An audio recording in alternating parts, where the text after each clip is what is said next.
Study in the book of Daniel, Daniel புத்தகத்தை ஆராய்ந்து படிக்கக்கூடிய இந்த நேரத்திற்கு உங்களை நாங்கள் அன்போடு அழைக்கிறோம். நம்மோடு கூட சேர்ந்து இந்த ஆய்வில் கலந்து கொள்ளும்படியாக வாலிப சகோதரர்கள் இருக்கிறார்கள். அவர்களை நாம் இந்த நிகழ்ச்சிக்குள்ளாக வரவேற்கலாம். அன்பான வாலிப சகோதரர்களை உங்களை பார்ப்பதில் சந்திப்பதில் மிகுந்த மகிழ்ச்சி.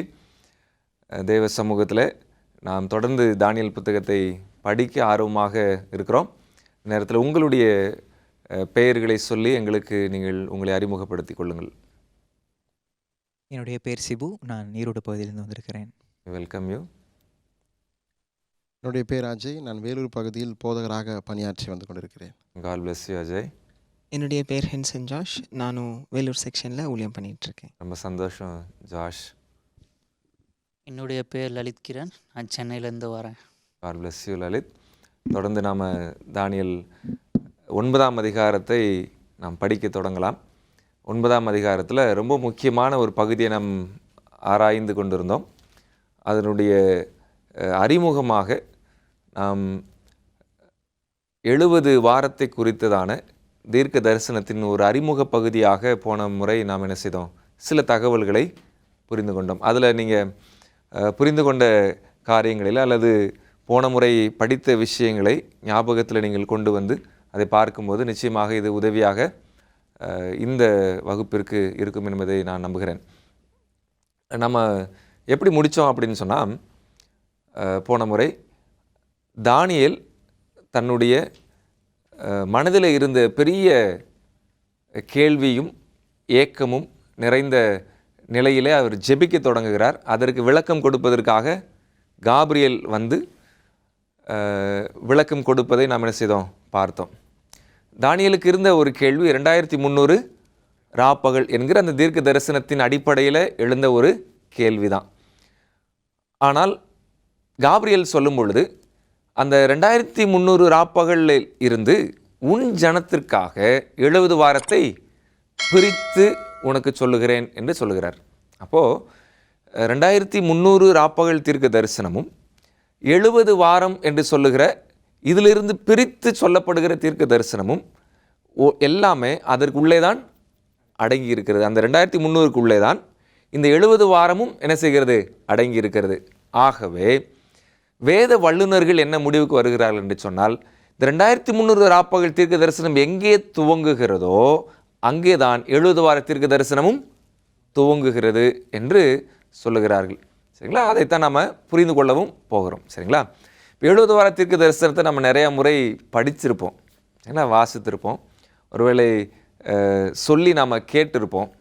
அதில் இன்றைக்கி நம்ம என்ன செய்ய போகிறோம்னு சொன்னால், ரொம்ப எளிமையான முறையில் நம்ம படிக்க போகிறோம். ரொம்ப எளிமையான முறையில் படிக்க போகிறோம். எடுத்துக்கொள்ளுங்கள், தானியேல் 9வது அதிகாரம் 24வது வசனத்தை நாம் வாசித்தோம். திரும்ப ஒரு முறை நாம் வாசித்து கடந்து போகலாம்.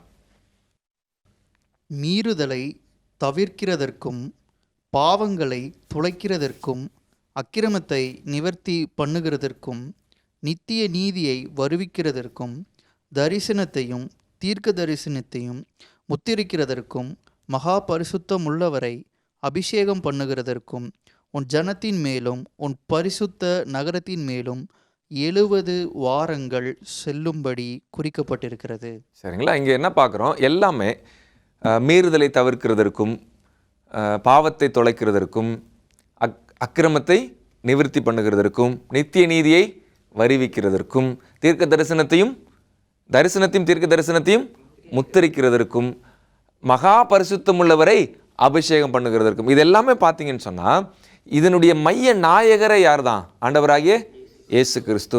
அப்போது இந்த 9வது அதிகாரத்தினுடைய 70 வார தீர்க்க தரிசனம் அதனுடைய மையம் ஆண்டவராகிய இயேசு கிறிஸ்து. சரிங்களா?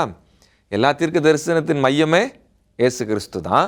இதில் ரொம்ப முக்கியமாக கிறிஸ்துவை நமக்கு என்ன செய்கிறது, காட்டுகிறது. அதனால் என்ன சொல்லுவாங்கன்னா மெஸ்ஸியானிக் ப்ராஃபஸின்னு சொல்லுவாங்க. சரிங்களா? மெஸ்ஸியானிக் ப்ராஃபஸி, அதாவது மேசியாவை குறித்த தீர்க்க தரிசனம். மேசியாவை குறித்த தீர்க்க தரிசனம். சரிங்களா? இது கால தீர்க்க தரிசனம். பொதுவாக இயேசு கிறிஸ்து எப்படி பிறப்பார் சொல்லப்பட்டிருக்கிறது. எங்கே பிறப்பார் என்ற தீர்க்க தரிசனம் வேதாகமத்தில் இருக்கிறது. எப்படி மரிப்பார் என்பது இருக்கிறது. எப்பொழுது உயிர் தெழுவார், எப்பொழுது என்றால் எத்தனாவது நாள் உயிர் தெழுவார் என்பதும் இருக்கிறது. ஆனால் எப்பொழுது அவர் தன்னுடைய மேசியா என்கிற அந்த ஊழியத்தை செய்ய துவங்குவார் என்கிற கால அளவை குறித்த தீர்க்க தரிசனம் இந்த ஒரு இடத்துல தான் இருக்குது. இதெல்லாம் நடக்கும் தான், ஆனால் எப்போ இதெல்லாம் நடக்கும் அப்படின்னு காலத்தை குறிப்பிட்டு என்ன செஞ்சுருக்கிறாங்க இந்த இடத்துல நமக்கு ஆண்டவர் கொடுத்துருக்குறாங்க. அதை தான் நம்ம என்ன செய்ய போகிறோம், பார்க்க போகிறோம். 25வது வசனத்தை வாசிங்க. 25. இப்பொழுதும் நீ அறிந்து உணர்ந்து கொள்ள வேண்டியது என்னவென்றால், எருசலேமை திரும்ப எடுப்பித்து காட்டுகிறதற்கான கட்டளை வெளிப்படுவது முதல் பிரபுவாகிய மேசியா வரும் மட்டும் 7 வாரமும் 62 வாரமும் செல்லும். அவைகளின் விதிகளும் அலங்கங்களும் மறுபடியும் கட்டப்படும். ஆனாலும் இடுக்கமான காலங்களில் இப்படி ஆகும். சரி, 25ல் நம்ம ஒரு விஷயத்தை நம்ம கவனிக்கணும். இங்கேயும் ஒரு டைம் பீரியட் என்ன செய்கிறாரு, கொடுக்குறாரு. சரிங்களா? என்னென்ன டைம் பீரியட் கொடுக்குறாரு? இப்போ அடுத்த வசனத்தை வாசித்துட்டு அது நம்ம என்ன டைம் பீரியட் அப்படிங்கிறத நம்ம கவனிக்கலாம். வாசிங்க. அந்த 62 வாரங்களுக்கு பின் மேசியா சங்கரிக்கப்படுவார். ஆனாலும் தமக்காக அல்ல, நகரத்தையும் பரிசுத்த ஸ்தலத்தையும் வரப்போகிற பிரபுவின் ஜனங்கள் அழித்து போடுவார்கள். அதன் முடிவு ஜலப்பிரவாகம் போல இருக்கும். முடிவு பரியந்தம் யுத்தம் நாசமும் உண்டாக நியமிக்கப்பட்டது. அடுத்த வசனத்தை வாசித்துருங்க, கடைசி வசனம். அவர் ஒரு வாரமளவும் அநேகருக்கு உடன்படிக்கையை உறுதிப்படுத்தி, அந்த வாரம் பாதி சென்றபோது பலியையும் காணிக்கையையும் ஒழிய பண்ணுவார். அருவருப்பான செட்டைகளோட பாழாக்குகிறவன் வந்து இறங்குவான். நிர்ணயிக்கப்பட்டிருக்கிற நிர்மூலம் பாழாக்குகிறவன் மேல் தீரும் மட்டும் சொரியவும் என்றார். சரி, இப்போ பாருங்க, மொத்தம் நம்ம எத்தனை வாரத்தை குறித்து படிக்க போகிறோம்? எத்தனை வாரம்? 70 வாரம். இப்போ வாசித்த இந்த வசனங்களில் இந்த 70 வாரத்தை 3 பகுதியாக பிரித்து ஆண்டவர் சொல்கிறார். எத்தனை பகுதியாக பிரிச்சிருக்கிறாரு? 3 பகுதியாக பிரிக்கிறார். சரிங்களா? முதல் பகுதி 70 வாரத்தை எப்படி பிரிக்கிறார்னா, முதலாவது 7 வாரம், இரண்டாவது அதை எப்படி பிரிக்கிறாரு? 62 வாரம். இப்போது 70 வாரத்தில் 7 வாரம் கூட்டல் 62 வாரம் எத்தனை வாரம் இருக்குது? 69. மீதம் எத்தனை வாரம் இருக்குது? ஒரு வாரம். அதைத்தான் அவர் என்ன செய்கிறாருன்னா 27வது வசனத்தில் ஒரு வாரம் அளவும் அப்படின்னு சொல்கிறார். சரிங்களா? அப்போது மொத்தம் எத்தனை வாரம்? 70 வாரம். ஸோ 70 வாரத்தை 3 பகுதியாக என்ன செய்கிறாரு? பிரிச்சிருக்கிறாரு. சரி, கவனிச்சுக்கோங்க. இப்போ நம்ம எதை புரிஞ்சிக்கணும் அப்படின்னு சொன்னால், கவனிங்க, ஒவ்வொரு முறையும் நம்ம கால தீர்க்க தரிசனத்தை படிக்கும்போது ஆண்டவர் ஒருவேளை நாள் கணக்கை சொல்லுவார். 1260 நாள் சொன்னாரா? தானியல் 12ல் நம்ம வாசிக்க முடியும் 1290 நாள் அப்படின்னு சொல்லுவார். 1335 நாட்கள்னு சொல்லுவார். இன்னொரு இடத்துல 3.5 வருஷம், அதாவது காலங்கள் அரைக்காலம், அது சேர்த்தா 3.5 வருஷம்னு பேசுகிறாரு. இன்னொரு இடத்துல 42 மாதம் என்று பேசுகிறார், மாத கணக்கில் பேசுகிறார். இங்கே எந்த கணக்கில் பேசுகிறாரு? வாரம் என்கிற கணக்கில் பேசுகிறார். ஸோ அவர் எப்படி பேசினாலும், வருஷமானாலும் மாதமானாலும் வாரமானாலும், அங்கே நாம் எப்படி வருஷ கணக்கை பற்றி பேசும்போது வருஷ கணக்கில் எத்தனை நாட்கள் இருக்கிறது என்று கணக்கெடுக்கிறோமோ, அதே போல் வார கணக்கில் ஆண்டவர் பேசினாருன்னா நம்ம இந்த வாரங்களில் எத்தனை நாட்கள் இருக்கிறது என்று நம்ம என்ன செய்யணும்? கணக்கிட வேண்டும். ஸோ 70 வாரத்தில் முதல்ல எத்தனை நாட்கள் இருக்கிறது அப்படின்னு சொல்லி பார்க்கணும். இப்போது 70 வாரத்தில் எத்தனை நாட்கள் இருக்குதுன்னு பார்க்கணுன்னு ஒரு வாரத்தில் எத்தனை நாட்கள் இருக்கிறதுன்னு நம்ம கண்டுபிடிக்க வேண்டியதில் நமக்கு தெரியும். ஒரு வாரத்தில் எத்தனை நாட்கள் இருக்கிறது? 7 நாட்கள். இப்போது இங்கே 70 வாரம் அப்படின்னா 7 × 70 வாரம் எத்தனை நாட்கள் இருக்கிறது? 490 நாட்கள் இருக்கிறது. இப்போ இந்த 490 நாட்களை குறித்து ஆண்டவர் பேசுகிறார். 70 வாரம் தான், ஆனால் அதில் எத்தனை நாள் இருக்கிறது? 490 நாள். அப்படியானால் இந்த தீர்க்க தரிசனம் 70 வார தீர்க்க தரிசனம்னு சொல்லலாம், அல்லது 490 நாட்கள் தீர்க்க தரிசனம்னு சொல்லலாம். அப்படி சொல்லும் பொழுது 490 நாட்கள் அப்படின்னு வந்தா நம்ம அதை நாட்களாகவே கணக்கிடக்கூடாது. அதை எப்படி மாற்றணும்?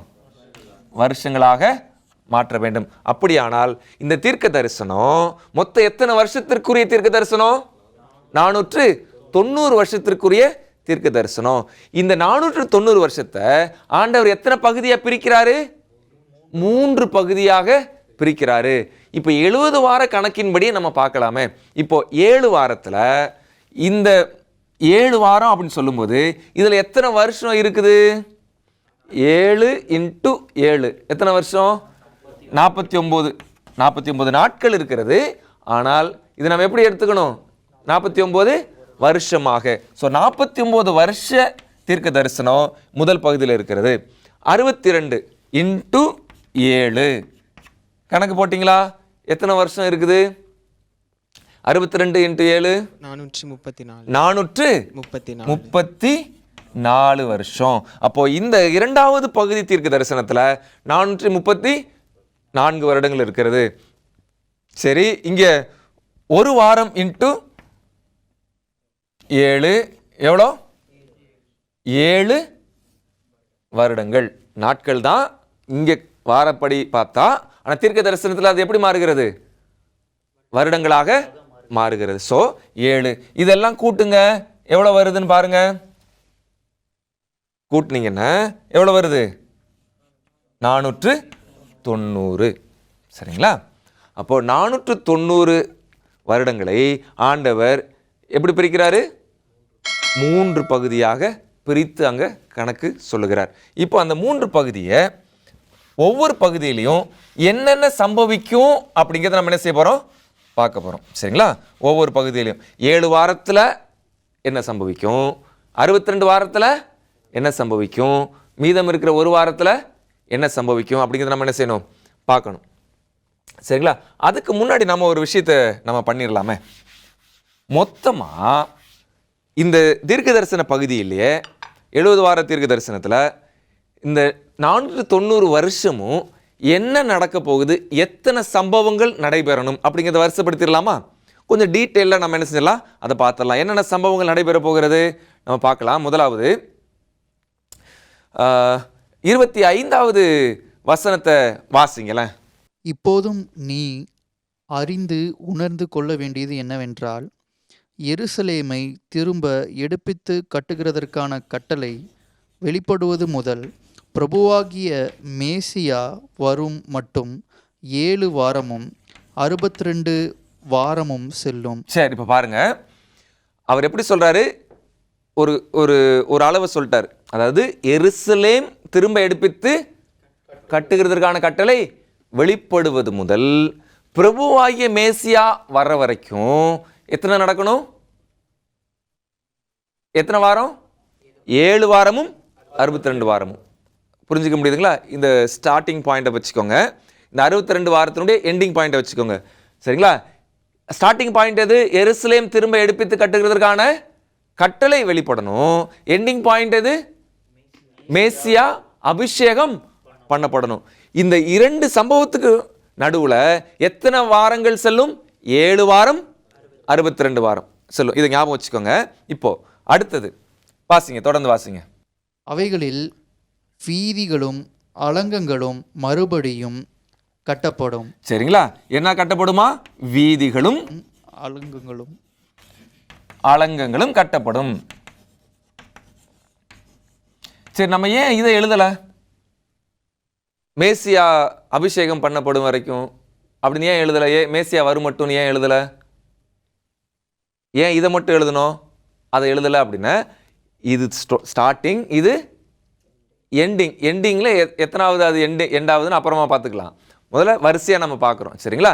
இதற்கு இடையில மேசியா வருவதற்கும் எருசலேம் திரும்ப கட்டப்படுவதற்கு நடுவில் என்ன நடக்கும்? வீதிகளும் அலங்கங்களும் கட்டப்படும். வாசிங்க. ஆனாலும் இடுக்கமான காலங்களில் இப்படியாகும். அந்த 62 வாரங்களுக்கு பின்பு மேசியா சங்கரிக்கப்படுவார். சரி, இப்போ இந்த 62 வாரங்களுக்கு பின்பு யார் சங்கரிக்கப்படுவா? மேசியா என்ன செய்வாரு? சங்கரிக்கப்படுவார். சங்கரிக்கப்படுதல்னா மேசியா சங்கரிக்கப்படுதல்னா என்ன? கொல்லப்படுதல். சரிங்களா? சங்கரிக்கப்படுதல் வெட்டப்படுதல். ஓகே, சரி. இப்போ கவனிங்க, இப்போ 3 விட்டுட்டோம். ஏன் 3 விட்டுட்டோம்? இப்போ பாருங்க, எருசலேம் கட்டப்படுவது முதல் பிரபுவாகிய மேசியா வரும் மட்டும். அப்போ இங்க யார் வந்துடுறா? மேசியா வருகிறார். சரிங்களா? சரி, அப்போ முதல் சம்பவம் எருசலேம் திரும்ப எடுப்பித்து கட்டுகிறதுக்கான கட்டளை. இது கட்டளை. இரண்டாவது சம்பவம் வீதிகளும் அலங்கங்களும் கட்டப்படணும். மூணாவது சம்பவம் மேசியா வர வேண்டும். நாலாவது சம்பவம் மேசியா சங்கரிக்கப்பட வேண்டும். ஐந்தாவது, அடுத்தது வாசிங்க. 26வது வசனம். அந்த 62 வாரங்களுக்கு பின்பு மேசியா சங்கரிக்கப்படுவார். ஆனாலும் தமக்காக அல்ல, நகரத்தையும் பரிசுத்த ஸ்தலத்தையும் வரப்போகிற பிரபுவின் ஜனங்கள் அழித்து போடுவார்கள். அதன் முடிவு ஜலப்பிரவாகம் போல இருக்கும். முடிவு பரியந்தம் யுத்தமும் நாசமும் உண்டாக நியமிக்கப்பட்டது. அடுத்த வசனத்தை வாசிங்க. அவர் ஒரு வாரமளவும். சரி, இப்போதான் எதுக்குரிய கணக்க சொல்றாரு? ஒரு வார கணக்க சொல்றாரு. அவர் ஒரு வாரம் அளவும் என்ன செய்வாரு? அநேகருக்கு உடன்படிக்கையை உறுதிப்படுத்துவார். அந்த வாரம் பாதி சென்றபோது பலியையும் காணிக்கையும் ஒழிய பண்ணுவார். பலி காணிக்கை ஒழிய பண்ணுவார். அந்த வாரம் பாதியில, ஒரு வாரத்தின் பாதியில பலி என்ன செய்யப்படுகிறது? ஒழிய பண்ணப்படும். ஓகே. அருவருப்பான செட்டைகளோடே பாழாகுகிறவன் வந்து இறங்குவான். சரி, இப்போ பாருங்க, 7வது சம்பவம். அவ்வளோதான். மொத்தம் எத்தனை சம்பவம்? 6 எழுதியிருக்கிறோம். 7வது என்ன தெரியுமா? 7வது என்ன அப்படின்னா, அங்கே 490 ஆண்டு என்ன செய்கிறது? முடிவுக்கு வருகிறது. இந்த 490 ஆண்டு எப்படி முடிக்கிறார் அப்படின்னு சொன்னால், உன் ஜனத்திற்காக அப்படிதானே ஆரம்பிக்கிறாரு. உன் ஜனத்திற்காக, உன் பரிசுத்த நகரத்திற்காக. எத்தனை வாரம் கொடுக்கப்பட்டிருக்கிறது? 70 வாரம். இந்த 70 வாரம் உன் ஜனத்திற்காக அப்படின்னா, இந்த 70 வாரம் முடிவில் யூதர்களுக்கான தவணை என்ன செய்யுது? யூதர்களுடைய தவணை முடிவடைகிறது. புரிஞ்சுக்க முடியுதுங்களா? மொத்தம் எத்தனை சம்பவம்? 7 சம்பவம். எத்தனை வாரத்தில் நடக்கணும்? 70 வாரம். ஸோ இந்த 7 சம்பவமும் 70 வாரத்தில் நடக்கணும். இப்போ 3 பகுதியாக பிரிக்கலாம். இந்த 7 சம்பவத்தை எத்தனை பகுதியாக பிரிக்கலாம்? 3 பகுதியாக பிரிக்கலாம். 7 வாரம், 62 வாரம், 1 வாரம். இப்போ நீங்களே சொல்லலாம், 7 வாரத்தில் என்னென்ன நடக்கணும்? கட்டளை பிறப்பிக்கப்படணும். அப்புறம் வீதிகளும் அலங்கங்களும் கட்டப்பட வேண்டும். இது முதல் 7 வாரத்தில். சரிங்களா? அப்புறம் 62 வாரத்தில் என்ன சம்பவிக்கும்? மேசியா வர வேண்டும். அவ்வளோதான். 62வது வாரத்தில் என்ன சம்பவிக்கும்? மேசியா வந்திருக்க வேண்டும். சரி, அடுத்த 1 வாரத்தில் மேசியா சங்கரிக்க இதெல்லாம் நடக்கணும். சரிங்களா? அப்போ முதல்ல 2, 62ல் 1 சம்பவம், அப்புறம் அடுத்த 4 சம்பவமும் மீதம் இருக்கக்கூடிய 1 வாரத்தில் என்ன செய்யணும்? நடக்கணும். சரி, இது நடந்துச்சா சொல்லி நம்ம பார்க்கலாம். சரிங்களா? சரி,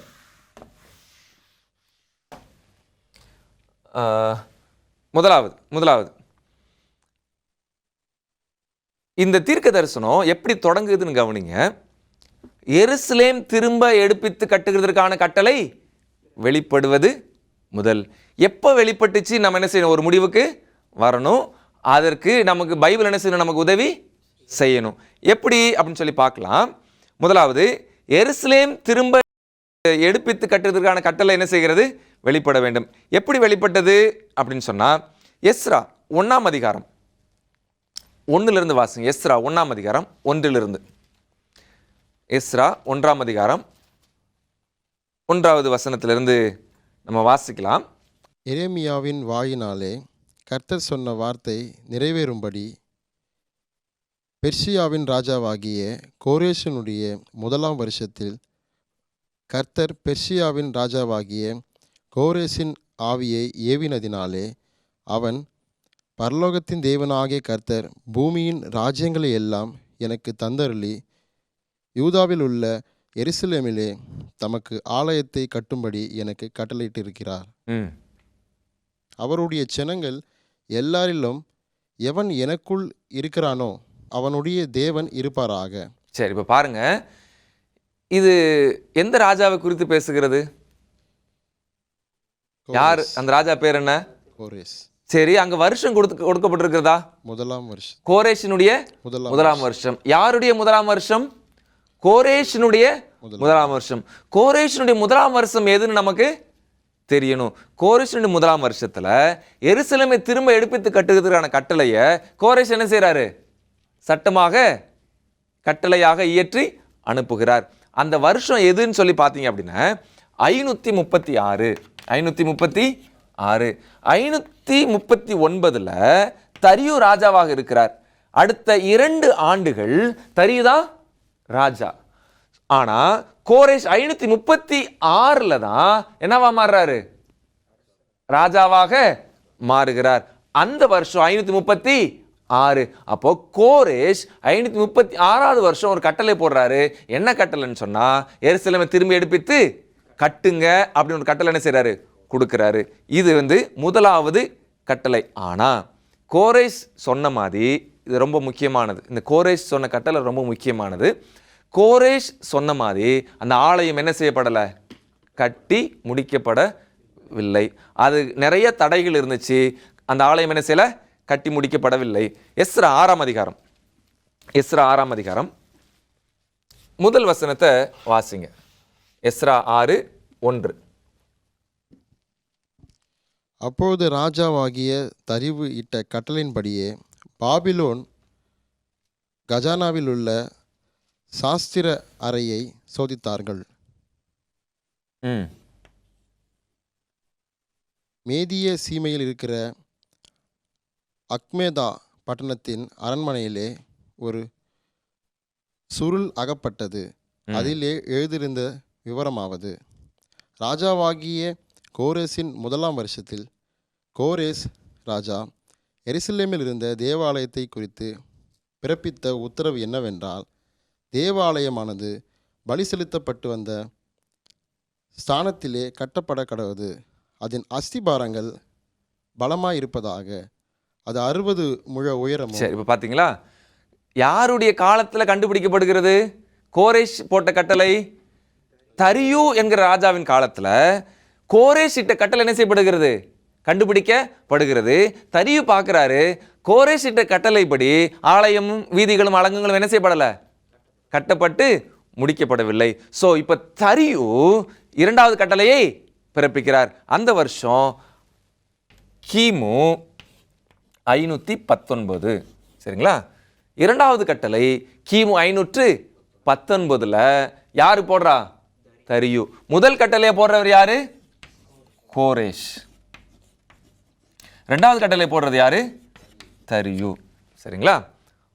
அடுத்தது எஸ்ரா 6ஆம் அதிகாரத்தில் 14வது வசனத்தை வாசிங்க. அப்படியே யூதரின் மூப்பர் கட்டினார்கள். தீர்க்கதரிசியாகிய ஆகாயும் இத்தோவின் குமாரனாகிய சகரியாவும் தீர்க்க தரிசனம் சொல்லி வந்தபடியினால் அவர்களுடைய காரியம் கைகூடி வந்தது. சரிங்களா? கட்டுறாங்க. இப்போ 7வது அதிகாரத்துக்கு வாங்க. எஸ்ரா 7ஆம் அதிகாரம் 25வது வசனத்தையும் 26வது வசனத்தையும் வாசிங்க. பின்னும் நதிக்கு அப்புறத்திலிருந்து உன் தேவனுடைய நியாய பிரமாணங்களை அறிந்த சகல ஜனங்களையும், நியாயம் விசாரிக்கத்தக்க துறைகளையும் நியாயாதிபதிகளையும், நியாயம் விசாரிக்கத்தக்க துரைகளையும் நியாயாதிபதிகளையும் எஸ்ராவாகிய நீ உன்னிலுள்ள உன் தேவனுடைய ஞானத்தின்படியே ஏற்படுத்துவாயாக. அந்த பிரமாணங்களை அறியாதவர்களுக்கு அவைகளை உபதேசிக்கவும் கடவாய். 26. 25 வாசிச்சிட்டிங்களா? 26.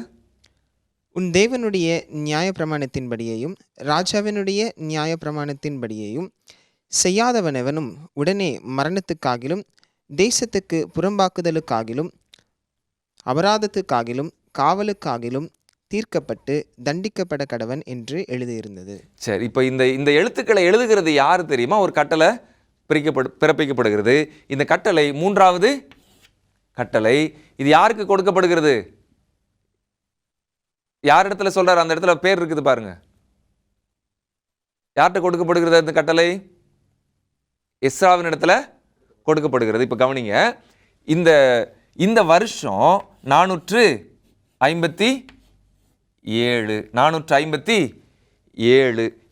இதை கொடுக்கிறது யாருன்னு சொன்னா அர்த்தசஷ்டா. இதை கொடுக்கிறது யாரு? அர்த்தசஷ்டா என்கிற ராஜா என்ன செய்கிறாருன்னு கொடுக்கிறாரு. அப்போ முதல் 7 வாரத்தில் ஆரம்பிக்க போகிறது. எருசலேம் எடுப்பித்து கட்டுகிறதுக்கான கட்டளை வெளிப்படுவது முதல் என்று சொல்லும் பொழுது இந்த வருஷம், இந்த 3 வருஷங்களில் எந்த வருஷத்தை நாம் எடுத்துக்கிறோம்? 457. ஏன்னா இந்த கட்டளையின் அடிப்படையில் தான் வீதிகளும் அலங்குகளும் கட்டி முடிக்கப்பட்டது. ஆகவே இந்த வருஷத்தை நாம் என்ன செஞ்சுக்கிறோம்? எடுத்துக்கிறோம். அடுத்த வகுப்பில் நம்ம தொடர்ந்து என்ன செய்யலாம்? 70 வார கணக்கை நாம் படித்து முடிக்கலாம். நேயர்களே, நீங்கள் காத்திருங்கள். 62 வாரத்தில் என்ன நடக்க போகிறது, 7 வாரத்தின் முடிவு எப்படி இருக்க போகிறது என்பதை பார்க்க நாம் ஆர்வமாக இருப்போம்.